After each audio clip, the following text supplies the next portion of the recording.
गौरव अपनी बहन सोनम के साथ उसके ससुराल में रहता था।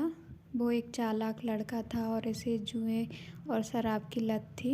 और जीजा जी, आज इतनी जल्दी ऑफिस?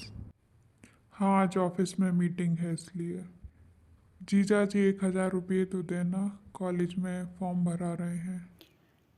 कैलाश गौरव को पैसे दे देता है और गौरव कॉलेज के नाम पर ऐसे ही पैसे मांगता है और इन पैसों को शराब और जुए में उड़ा देता है। एक दिन हे भगवान, तूने मेरी दीदी की किस्मत में ही इतने दुख क्यों लिखे हैं? क्या हुआ गौरव, तू ऐसा क्यों बोल रहा है? क्या बताऊं दीदी, अभी अभी तेरी सास की बातें सुनकर आ रहा हूँ। वो पड़ोस की औरत से बात कर रही थी और कह रही थी मेरी बहू सोनम कामचोर निकम्मी है, उससे घर का एक काम तक नहीं होता ढंग से। क्या माँ जी ऐसा कह रही थी? तुम्हें कुछ अकल वकल है कि नहीं? मम्मी पापा ने इतनी मेहनत करके तुझे पढ़ाया लिखाया, अपनी पूरी ज़िंदगी घर के काम काज, पूरी ज़िंदगी क्या घर के काम काज में निकाल देगी। मुझे तेरी ऐसी हालत देखी नहीं जा रही, ऊपर से तेरी कदर भी नहीं है इस ससुराल में। तो अब क्या करूँ मैं? शादी के बाद हर लड़की की यही ज़िंदगी होती है।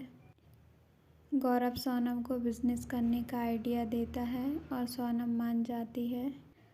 माँ जी, घर के बर्तन साफ़ कर लेना और शाम का खाना भी बना देना, मैं ज़रा अपनी सहेली के यहाँ जा रही हूँ। बहू, तू तो मेरी हालत देख रही है, बुढ़ापा आ गया है, इतनी उम्र हो गई है मेरी, ये सब काम नहीं हो पाएगा मेरे से।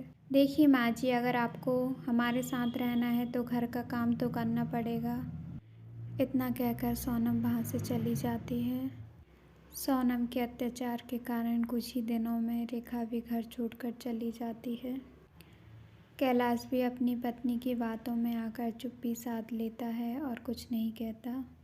उधर गौरव बिजनेस के नाम पर सोनम से पैसे लेकर जाता है और उन पैसों को शराब और जुए में गंवाकर घर वापस आ जाता है।